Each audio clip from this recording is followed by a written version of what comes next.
All right, so this webinar is going to be about selling this spring, and I'm also making a YouTube video while I'm doing it. So hello YouTube, that's cool.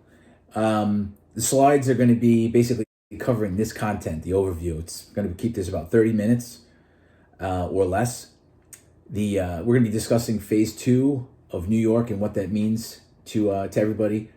Current lawful instruction for real estate agents.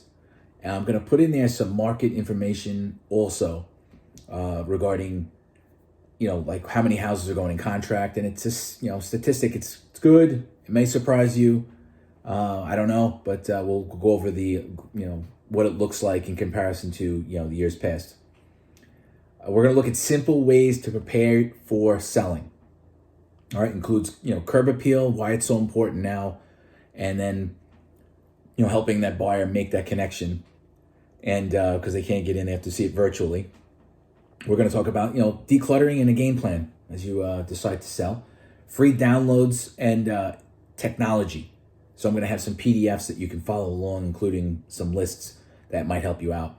And then some technology to get familiar with if you're, making the consideration to sell, some things you may want to take into consideration, put on your phone, etc. And then we'll do some Q&A. All right. Before we dive in, I just want to introduce myself. My name is Tom McGiveron. I am a licensed broker associate. The company's Villa Homes. I'm licensed since 2007. I just want to put in there, I've sold over about 50 million in, real estate. That's, all the houses and, properties sold, added up in purchase price. And it's probably over 60, somewhere in that range.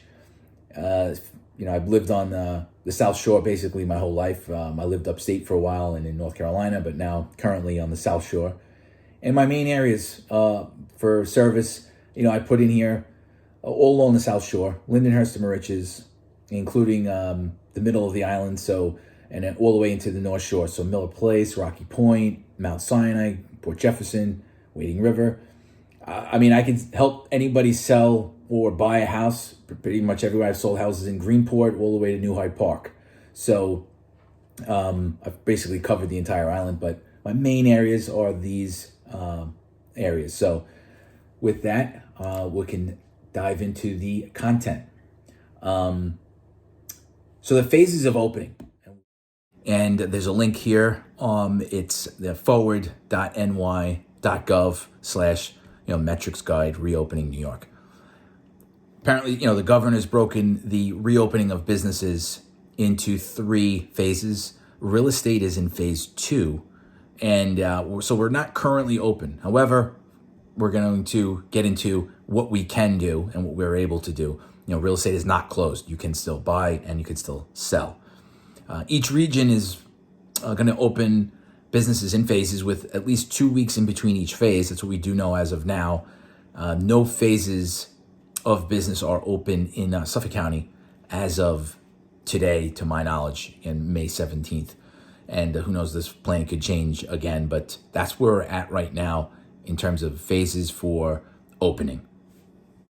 Go to the next slide. All right, so the lawful instruction for real estate agents right now, as of today, we cannot schedule any in-person appointments. All right, with 2 exceptions. We can schedule home inspections and bank appraisals. No in-person showings are allowed. Real estate agents cannot attend appointments of any kind, right, other than virtual appointments. And the final walkthrough, right, that's a major step in the closing process.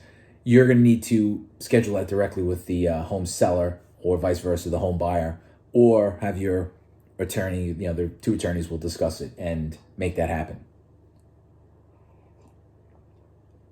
So I hope everyone's clear on those instructions too, because we still can sell, we can make appointments, everything has to be done virtually.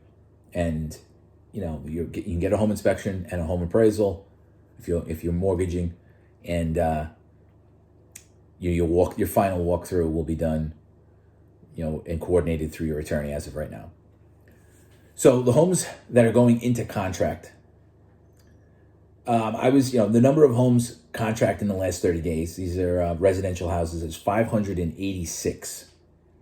Okay, the number of condos that have been put into contracts, 53. That seems a little low to me. 586 is definitely low. But on the bright side of things, all things considered, in the last 30 days, not 60 days, we're not going back into early March or transactions that were being negotiated in February that were put into contract in March.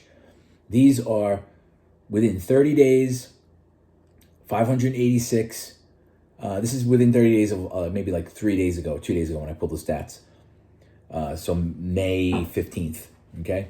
So going back April 15th, tax day, or previous tax day, to May 15th, 586 homes. That means a buyer made an offer, they went into contract, and the seller and the buyer went into a contract to sell a house and buy a house. These aren't closings. These are actively negotiated transactions within the last 30 days, which is good, okay, all things considered. And again, condos is 53. Compared to last year, though, if I look at the notes, the March contracts were 1,596 in 2019, and April contracts, 1,852 houses went to contract. So if we were to just add those two together, divide by 2, we would really expect a running kind of average to be about 1,700. So we're 60% basically below that right now, which is significant, but you would expect that. I was surprised to see 586 homes. So take the good with the bad. Yes, it's a massive decline, especially this time of year, but as we move into spring, however, all things considered, it's okay. Buyer interest is still there, rates are still low, and I'm still looking for an answer to a major question, which maybe I'll discuss it in the future, is how is buyer interest so high when 30 million people are unemployed in the last 60 days? That's just, something that perplexes me, but it's a conversation for another day. So how to prepare to sell? All right, we're going to be preparing mentally, emotionally, and practically. I think if you combine all three of these, you take the following steps. You have a backup plan in case things don't work out exactly as you want them to. And that's good, practice in general. But I think now more than ever to approach it from a mental, emotional, and practical standpoint, if you have that backup plan now is more important than it was, 90 days ago. Now it's different.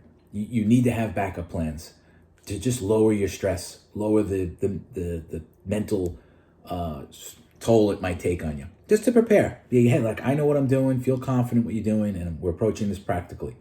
So have those backup plans. Approach your options flexibly. Okay,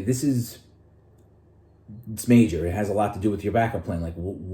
How flexible can I be? If I want to buy a house, I want to sell a house, use the funds from selling to buy another house in order to move. If I am not able to complete that successfully, meaning find a home or look at houses to buy one, I may need a backup plan, and I need to be more flexible and give myself more options so that I can at least sell my house. All right. For every challenge, remember there is a solution, and I'm going to go over those. I'm going to get out of this view and go to another PDF that I created that will help us with that.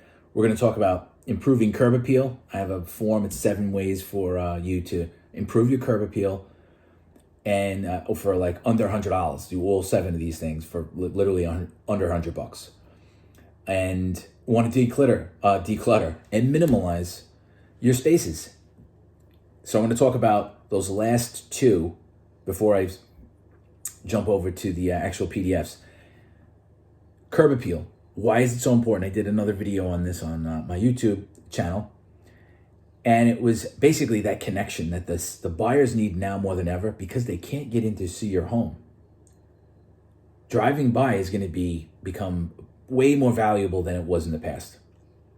And if your house has a nice curb appeal and you pay attention to the little details to just improve a little bit, you can help the buyer make that emotional attachment to your home, which they need as well, in order to feel, hey, I want to make an offer on this house. That's going to be super important. You know, videos and 3D tours, you know, maybe 20 years from now or 5 years from now, I don't know, maybe buyers, you know, minds will connect with that more. But right now, I still think the average buyer, you know, really needs to get a sense for the house. And the only way you really do that is by seeing it. So when they see your curb appeal up front, you want to be able to put your best foot forward right there as they drive by. And curb appeal is going to be important. Decluttering and minimalizing. Okay, it's not just decluttering, it's also minimalizing spaces. I did a series on my podcast. There are also videos on my YouTube channel where I talk about the importance of decluttering, and it has to do with your mental and emotional ability to do this. We all have a lot of stress on ourselves right now, and the less stuff you have to navigate through, the better. Okay, the more organized it is, the more organized you are. That's a practical, emotional, and mental approach. Decluttering and minimalizing your spaces helps you to declutter your mind as well. So I think it's super important. So what I did was I came up with solutions, right? So if we have a challenge, we have a solution. Now, this is one of the PDFs. I'm going to give you the link at the end of the presentation. So these are the links. They're all on here. And you can get them though, right? Because now you're looking at the links. You're going, oh my goodness, how am I going to remember all these? If you're looking at them, you can just access all of them at tommcgivern.com/webinar links. It's a simple post. It has all these here. I might include that other one that wasn't on here. Forgot what it was, but I'll be able to connect it as well. So go there again, tommcgivern.com/webinar links. If you wanted to visit, fb.me/Thomas McGiveron. I do host videos there every day, pretty much every day, Monday through Friday, and different topics. I have a home seller toolkit and a home buyer toolkit. So if you have, if you're trying to sell your house, or if you know someone who's trying to buy or anything like that, send them on over there. Free material, free good sound advice, and my phone number, of course, is 631-831-9048. My email, tom@tommcgivern.com, if you have any questions. Thanks for joining the webinar, and we will talk to you soon, hopefully. Bye now.